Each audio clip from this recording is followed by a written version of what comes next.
जय श्री कृष्ण। भगवत प्रेमियों, स्वागत है मेरे YouTube चैनल महेश दास ब्लॉग में। मैं महेश दास आप सभी भाई बहनों एवं साधु संतों को दंडवत प्रणाम करता हूं। तो भगवत प्रेमियों, आज आपको इस वीडियो में श्रीमद् भगवत गीता जी के 14 अध्याय का अर्थ बताने वाले हैं। आपको सरल भाषा में समझाएंगे ताकि आपको समझ में आए कि भगवान श्री कृष्ण ने अर्जुन को क्या उपदेश दिया। देखिए, वैसे तो आप लोग सभी जानते हैं गीता जी के बारे में, भगवान कृष्ण ने जो ज्ञान दिया है, लेकिन कहते हैं कि शास्त्र को पढ़ना तो सभी जानते हैं, लेकिन समझना थोड़ा कठिन होता है। शास्त्र यदि आप पढ़ते हैं और उसको अच्छे से समझ जाते हैं तो आपको जो मान लो परम ज्ञान प्राप्त हो गया। जो ज्ञान अर्जुन को प्राप्त हुआ था वही आपको हो जाएगा। शास्त्र समझना भी पड़ता है। तो ऐसा ही है श्रीमद् भगवत गीता जी का ज्ञान। यदि आप पढ़ते हैं और यदि आप समझ जाते हैं तो बहुत बढ़िया बात है, बहुत पुण्यकर्मी है आप। यदि आपने शास्त्र पढ़े, गीता जी को अध्ययन किया, यदि नहीं समझ पाए तो कोई मतलब नहीं। तो मैं कोशिश करूंगा कि आपको समझाने की सरल भाषा में, ताकि आपको अच्छे से समझ में आए। और यदि समझाने में कोई त्रुटि हो जाए हमसे तो क्षमा करना। और आपसे निवेदन है कि वीडियो अगर पसंद आए, अच्छी लगे तो एक लाइक कर देना, शेयर कर देना और हमारे YouTube चैनल को सब्सक्राइब जरूर करें, ताकि हम जब भी कोई वीडियो अपलोड करें आप तक पहुंच जाए। तो भगवत प्रेमियों, बने रहिए हमारे साथ में, वीडियो को पूरा देखना। चलिए, तो मैं आपको श्रीमद् भगवत गीता जी के 14 अध्याय में क्या लिखा है आपको दिखाते हैं। जय श्री कृष्ण। भगवत प्रेमियों, यह श्रीमद् भगवत गीता महात्म्य सहित मोटे अक्षरों में हिंदी टीका सहित गीता प्रेस गोरखपुर। तो भगवत प्रेमियों, अब मैं आपको श्रीमद् भगवत गीता जी के अध्याय 14 दिखाने वाले हैं। आप खुद देखेंगे कि भगवान श्री कृष्ण ने अर्जुन को क्या उपदेश दिया। तो भगवत प्रेमियों, बने रहिए हमारे साथ में और वीडियो को पूरा ध्यान से देखना। जय श्री कृष्ण। तो भगवत प्रेमियों, यह 14वां अध्याय भगवान कह रहे हैं। उसके उपरांत श्री कृष्ण भगवान बोले, हे अर्जुन, ज्ञानों में भी अति उत्तम परम ज्ञान को मैं फिर भी तेरे लिए कहूँगा कि जिसको जानकर सब मुनिजन इस संसार से मुक्त होकर परम सिद्धि को प्राप्त हो गए हैं। हे अर्जुन, इस ज्ञान को आश्रय करके अर्थात धारण करके मेरे स्वरूप को प्राप्त हुए पुरुष सृष्टि के आदि में पुनः उत्पन्न नहीं होते हैं और प्रलय काल में भी व्याकुल नहीं होते हैं, क्योंकि उनकी दृष्टि में मुझ वासुदेव से भिन्न कोई वस्तु है ही नहीं। हे अर्जुन, मेरी महत ब्रह्म रूप प्रकृति अर्थात त्रिगुणमयी माया संपूर्ण भूतों की योनि है, अर्थात गर्भाधान का स्थान है, और मैं उस योनि में चेतन रूप बीज को स्थापन करता हूँ। उस जड़ चेतन के संयोग से सब भूतों की उत्पत्ति होती है। हे अर्जुन, नाना प्रकार की सब योनियों में जितनी मूर्तियां अर्थात शरीर उत्पन्न होते हैं, उन सब की त्रिगुणमयी माया तो गर्भ को धारण करने वाली माता है और मैं बीज को स्थापन करने वाला पिता हूँ। तो भगवत प्रेमियों, जैसा आपने देखा, गीता जी में भगवान श्री कृष्ण अर्जुन से कह रहे हैं कि हे अर्जुन, जितने भी इस मनुष्य शरीर हैं, जितनी मूर्तियां हैं, इन सबको मैं ही रचता हूँ। यानी कि गर्भ में जो बीज होता है उसको मैं स्थापन करता हूँ, सभी मूर्तियों को मैं ही रचता हूँ, मैं ही उनका पिता हूँ, और त्रिगुणमयी माया गर्भ धारण करने वाली माता है। अभी आप आगे भी देखेंगे। तो भगवत प्रेमियों, कोई ये कहता है ना कि मैंने इस बच्चे को जन्म दिया है, या ये बेटा मेरा है, ये बेटी मेरी है, ठीक है, ये पशु पक्षी, कोई किसी को यहाँ जन्म नहीं दे सकता। वो परम पिता कह रहे हैं ना कि मैं पिता मतलब करे रूप धारण करके मैं बीज को स्थापन करता हूँ। वो परम पिता स्वयं आते हैं और गर्भधारण करते हैं, स्पष्ट लिखा है, वो खुद करते हैं, इसमें किसी का कोई ताकत नहीं चलती। वो परम पिता स्पष्ट कह रहा है कि मैं पिता का मतलब जो रोल है निभाता हूँ, और जो त्रिगुण में माया है वो माता का रोल निभाती है, ठीक है। और दोनों के संयोग से ही मतलब ये मूर्तियां, ये शरीर उत्पन्न होते हैं, भगवान स्पष्ट कह रहे हैं। अभी आपको आगे भी हम दिखाएंगे, चलिए तो मैं आगे भी आपको दिखाता हूं। हे अर्जुन, सतोगुण, रजोगुण और तमोगुण ऐसे यह प्रकृति से उत्पन्न हुए तीनों गुण इस अविनाशी जीवात्मा को शरीर में बांधते हैं। हे निष्पाप, उन तीनों गुणों में प्रकाश करने वाला निर्विकार सतोगुण तो निर्मल होने के कारण सुख की आसक्ति से और ज्ञान की आसक्ति से अर्थात ज्ञान के अभिमान से बांधता है। हे अर्जुन, राग रूप रजोगुण को कामना और आसक्ति से उत्पन्न हुआ जान, वह इस जीवात्मा को कर्मों की और अनेक फल की आसक्ति से बांधता है। और हे अर्जुन, सर्वदेवाभिमानियों के मोहने वाले तमोगुण को अज्ञान उत्पन्न हुआ जान, वह इस जीवात्मा को प्रमाद, आलस और निद्रा के द्वारा बांधता है। क्योंकि हे अर्जुन, सतोगुण सुख में लगाता है और रजोगुण कर्म में लगाता है और तमोगुण तो ज्ञान को आच्छादन करके अर्थात ढक के प्रमाद में भी लगाता है। तो भगवत प्रेमियों, भगवान श्री कृष्ण अर्जुन से कह रहे हैं कि तीन गुण हैं, सतोगुण, रजोगुण और तमोगुण।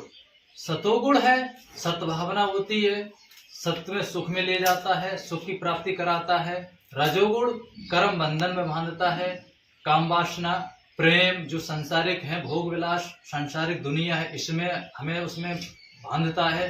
और तमोगुण के भी लक्षण बताए हैं कि आलस, निद्रा, सब ये कार्य है। तो इन तीनों गुणों में जितने ये आत्मा शरीर है जो बंधा हुआ है, इनसे बाहर नहीं है। तीन गुण हमारे आपके अंदर प्रवेश हैं। कोई ये कहे कि मैं इन तीनों गुणों से परे हूं, नहीं हो सकता, वो झूठ बोल रहा है। चाहे वो ज्ञानी हो, चाहे मेरी तरह कोई संत महात्मा हो या आम आदमी हो, झूठ बोल रहा है। तीन गुणों से परे हो ही नहीं सकता, भगवान स्पष्ट कह रहे हैं। अभी आप खुद पढ़ेंगे, देखेंगे आप कि भगवान क्या कह रहे हैं। लिखा है कि सतोगुण को और रजोगुण को दबाकर तमोगुण बढ़ता है, तमोगुण और रजोगुण को दबाकर सतोगुण बढ़ता है। ठीक इसी प्रकार सतोगुण और तमोगुण को दबाकर रजोगुण बढ़ता है। अभी आप खुद देखेंगे, तीनों गुणों से कोई परे नहीं हो सकता है। तीनों के लक्षण बता दिए भगवान ने कि आपको, यदि आपका मन, मान लीजिए कि आप भक्ति कर रहे हैं, दया है, आप अच्छे कार्य कर रहे हैं, आपके अंदर दया भावना है, शुभ काम कर रहे हैं, आपके मन में कोई पाप नहीं है, कोई बुरे कर्म नहीं कर रहे हैं, तो आप समझ लीजिए कि आपके शरीर में, आपके हृदय में सतोगुण का निवास है। आप सत्य की ओर में चल रहे हैं, सत्य के साथ में। और यदि आपके अंदर काम वासना, राज भोगना, संपत्ति इकट्ठी करना, माया इकट्ठी करना, मान बढ़ाई में रहना, आप समझ लो कि आपके हृदय में रजोगुण का निवास है। अब तमोगुण के लक्षण बताता हूं जो भगवान ने बताए हैं। तमोगुण के लक्षण ये हैं: विनाश करना, लड़ाई झगड़ा करना, निंदा करना, उल्टे सीधे काम करना, नशा पत्ता करना, दूसरों की निंदा करना, दूसरों की चुगली करना, दूसरों का बुरा सोचना, ठीक है। और सुखी से न खुद जीना न दूसरे को जीने देना, आलस रहना, कोई काम नहीं करना, खाली पड़े हैं, गंदगी, नहाना न धोना, कोई साफ सफाई नहीं, बस ऐसे ही एकदम, मतलब ऐसे नहीं कि गंदे लोग पड़े रहते हैं, घोरी जैसे एकदम मसान जैसे पड़े, खा लिया, नशे में धोते हैं, कोई न लेना देना, कोई काम धंधा नहीं। अगर ये लक्षण जिसके अंदर हैं तो आप समझ लो कि उसके अंदर तमोगुण का निवास उसके हृदय में, ना उसके अंदर रजोगुण है ना ही सतोगुण है। तो ये जो मैं बता रहा हूँ ये अभी भगवान कृष्ण अर्जुन को बताएंगे, आप खुद देखना। चलिए मैं आगे भी आपको दिखाता हूँ। हे अर्जुन, रजोगुण और तमोगुण को दबाकर सतोगुण होता है अर्थात बढ़ता है, तथा रजोगुण और सतोगुण को दबाकर तमोगुण बढ़ता है। वैसे ही तमोगुण और सतोगुण को दबाकर रजोगुण बढ़ता है। इसलिए जिस काल में इस देह में तथा अंतकरण और इंद्रियों में चेतनता और बोध शक्ति उत्पन्न होती है, उस काल में ऐसा जानना चाहिए कि सतोगुण बढ़ा है। और हे अर्जुन, रजोगुण के बढ़ने पर लोभ प्रवृत्ति अर्थात सांसारिक चेष्टा, सब प्रकार के कर्मों का स्वार्थ बुद्धि से आरंभ एवं अशांति अर्थात मन की चंचलता और विषय भोगों की लालसा, यह सब उत्पन्न होते हैं। तथा हे अर्जुन, तमोगुण के बढ़ने पर अंतकरण और इंद्रियों में प्रकाश एवं कर्तव्य कर्मों में प्रवृत्ति और प्रमाद अर्थात व्यर्थ चेष्टा, निद्रादि, अंतकरण की मोहिनी वृत्तियां, यह सब ही उत्पन्न होते हैं। हे अर्जुन, यह जीवात्मा सतोगुण की बुद्धि में मृत्यु को प्राप्त होता है, तब तो उत्तम कर्म करने वाले मल रहित अर्थात दिव्य स्वर्ग आदि लोकों को प्राप्त होता है।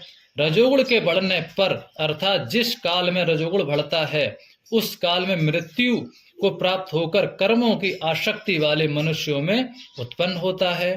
तथा तमोगुण के बढ़ने पर मरा हुआ पुरुष कीट, पशु आदि मूढ़ योनियों में उत्पन्न होता है। तो भगवत प्रेमियों, भगवान श्री कृष्ण कह रहे हैं अर्जुन से कि हे अर्जुन, जब मनुष्य के अंदर सतोगुण का निवास है और उसी समय यदि मनुष्य शरीर को त्यागता है, आज ये जीवात्मा शरीर को त्याग कर जब जाती है तो सतोगुण यदि है तो स्वर्ग में जाती है, अच्छे लोगों में जाती है। और यदि मनुष्य की मृत्यु के समय उसके हृदय में रजोगुण का निवास है तो वो मनुष्य लोक में रहता है और मनुष्य योनि में प्राप्त होता है। ठीक इसी प्रकार तमोगुण बढ़ने पर हृदय में अगर तमोगुण है और मृत्यु हो जाती है, ठीक है, तो उस क्षण में मनुष्य, पशु, पक्षी, कीट आदि नीच योनियों में जन्म मिलता है, भटकता है। ये भगवान कृष्ण बता रहे हैं। अब मैं आगे आपको दिखाने वाला हूँ, आगे भी आप देखिए, आपको बहुत कुछ प्राप्त होगा इस वीडियो में। श्रीमद् भगवत गीता जी का 14 अध्याय बहुत इंपॉर्टेंट है। अगर आपने ध्यान से समझ लिया तो मैं सत्य बता रहा हूँ, आप बुरे कर्मों से बच जाएंगे और प्रभु की भक्ति करेंगे, आपका भक्ति में बहुत मन लगेगा। तो बने रहिए हमारे साथ में, वीडियो को पूरा देखना। वीडियो थोड़ा लंबा हो सकता है। चलिए मैं आगे भी दिखाता हूँ कि भगवान श्री कृष्ण अर्जुन को क्या उपदेश दे रहे हैं। क्योंकि सात्विक कर्म को सात्विक अर्थात सुख, दान और वैराग आदि निर्मल फल कहा है, और राजस कर्म का फल दुख एवं तामस कर्म का फल अज्ञान कहा है। सतोगुण से ज्ञान उत्पन्न होता है, रजोगुण से निस्संदेह लोभ उत्पन्न होता है तथा तमोगुण से प्रमाद और मोह का उत्पन्न होते हैं और अज्ञान भी होता है। इसलिए सतोगुण में स्थित हुए पुरुष स्वर्ग आदि उच्च लोकों को जाते हैं और रजोगुण में स्थित राजस पुरुष मध्य में अर्थात मनुष्य लोक में ही रहते हैं। एवं तमोगुण के कार्य रूप निद्रा, प्रमाद और आलस आदि में स्थित हुए तामस पुरुष अधोगति को अर्थात कीट, पशु आदि नीच योनियों को प्राप्त होते हैं। हे अर्जुन, जिस काल में दृष्टा अर्थात समष्टि चेतन में एक ही भाव से स्थित हुआ साक्षी पुरुष तीनों गुणों के सिवा अन्य किसी को करता नहीं देखता है, अर्थात गुण ही गुणों में बरतते हैं ऐसा देखता है, और तीनों गुणों से अति परे सच्चिदानंद घन स्वरूप मुझ परमात्मा को तत्व से जानता है, उस काल में वह पुरुष मेरे स्वरूप को प्राप्त होता है। अर्थात यह पुरुष इन स्थूल शरीर की उत्पत्ति के कारण तीनों गुणों को उल्लंघन करके जन्म, मृत्यु, वृद्धावस्था और सब प्रकार के दुखों से मुक्त हुआ परम नंद को प्राप्त होता है। इस प्रकार भगवान के रहस्य युक्त वचनों को सुनकर अर्जुन ने पूछा कि हे पुरुषोत्तम, इन तीनों गुणों से अतीत हुआ पुरुष किन किन लक्षणों से युक्त होता है और किस प्रकार के आचरण वाला होता है, तथा हे प्रभु, मनुष्य किस उपाय से तीनों गुणों से अतीत होता है। इस प्रकार अर्जुन के पूछने पर श्री कृष्ण भगवान बोले, हे अर्जुन, जो पुरुष सतोगुण के कार्य रूप प्रकाश और रजोगुण के कार्य रूप प्रवृत्ति को तथा तमोगुण के कार्य रूप मोह को भी न तो प्रवृत्त होने पर बुरा समझता है और न निवृत्त होने पर उनकी आकांक्षा करता है, तथा जो साक्षी के सदृश स्थित हुआ गुणों के द्वारा विचलित नहीं किया जा सकता और गुण ही गुणों में बरतते हैं, ऐसा समझता हुआ जो सच्चिदानंद घन परमात्मा में एक ही भाव से स्थित रहता है एवं उस स्थिति से चलायमान नहीं होता है, जो निरंतर आत्म भाव में स्थित हुआ दुख सुख को समान समझने वाला है तथा मिट्टी पत्थर और स्वर्ण में समान भाव वाला है और धैर्यवान है तथा जो प्रिय और अप्रिय के बराबर समझता है और अपनी निंदा स्तुति में भी समान भाव वाला है तथा जो मान और अपमान में सम है एवं मित्र और बैरी में के पक्ष में भी सम है, वह संपूर्ण आरंभों के कर्तापन के अभिमान से रहित हुआ पुरुष गुणातीत कहा जाता है। तो भगवत प्रेमियों, अर्जुन भगवान से कहते हैं कि हे प्रभु, तीनों गुणों से परे मनुष्य कैसे होता है और कैसे उनसे अतीत हो जाता है, इनसे ऊपर कैसे निकल जाते हैं, तीनों गुणों से मुक्त कैसे हो जाता है और उसकी क्या पहचान है। तो भगवान श्री कृष्ण अर्जुन कह रहे हैं कि जो तीनों गुणों से परे हो जाता है, इन तीनों जो गुण हैं इस माया का जब उल्लंघन कर जाते हैं तो उनकी पहचान बताइए। वो मित्र बैरी में समान पक्ष होगा, सुख दुख में समान रहेगा, चाहे उसमें परेशानी हो, कितना भी कष्ट हो, वो भयभीत नहीं होगा, और चाहे उसमें कितनी भी संपत्ति आ जाए, कितना भी सुख प्राप्त हो, वो नाचेगा गाएगा। कहते नहीं है कि अगर हमारे ऊपर कोई दुख है तो हमें रोना नहीं चाहिए, ठीक है, और यदि हमें कोई सुख प्राप्त हो जाए तो हमें ढोल मंजीरे नहीं बजाने चाहिए, बैंड नहीं बजाना चाहिए, नाच गाना नहीं करना चाहिए, सम रहना चाहिए। यही तो भगवान कह रहे हैं कि ये मतलब अगर ये लक्षण आ जाए तो समझ लो तीनों गुणों से परे है, तीनों गुणों को उल्लंघन कर चुका है। वो साधक की पहचान बताई, वो मनुष्य की बताई है जो तीनों गुणों से परे हो जाता है। और भगवान यही तो कह रहे हैं कि अपनी निंदा मान बढ़ाई में भी सम है। कुछ लोग ऐसे होते हैं ना कि अगर उनकी तुमने मान बढ़ाई कर दी तो बहुत प्रसन्न हो गए, यदि नेक्स्ट भी बुराई कर दी ना तो वो आग बबूला हो गए। और जो मान बढ़ाई में भी उसे दिक्कत नहीं है, कोई बुराई नहीं, और अगर आपने उसकी निंदा कर दी तब भी उसे कोई बुराई नहीं। तो ऐसे भक्त जो समान होते, जो मिट्टी सोना, जो स्वर्ण मान होता है सोना, इनमें भी सम है, उसके लिए मिट्टी भी वही बराबर है, सोना भी उसके बराबर है। ऐसे व्यक्ति जो है मनुष्य हैं, उनको कहा है कि वो इन तीनों गुणों से परे। तो भगत प्रेमियों, अब मैं आगे और दिखाता हूं कि भगवान श्री कृष्ण अर्जुन को क्या उपदेश दे रहे हैं। और जो पुरुष अव्यभिचारी भक्ति रूपी योग के द्वारा निरंतर भजता है, वह इन तीनों गुणों को अच्छी प्रकार उल्लंघन करके सच्चिदानंद घन ब्रह्म में एक ही भाव होने के लिए योग्य होता है।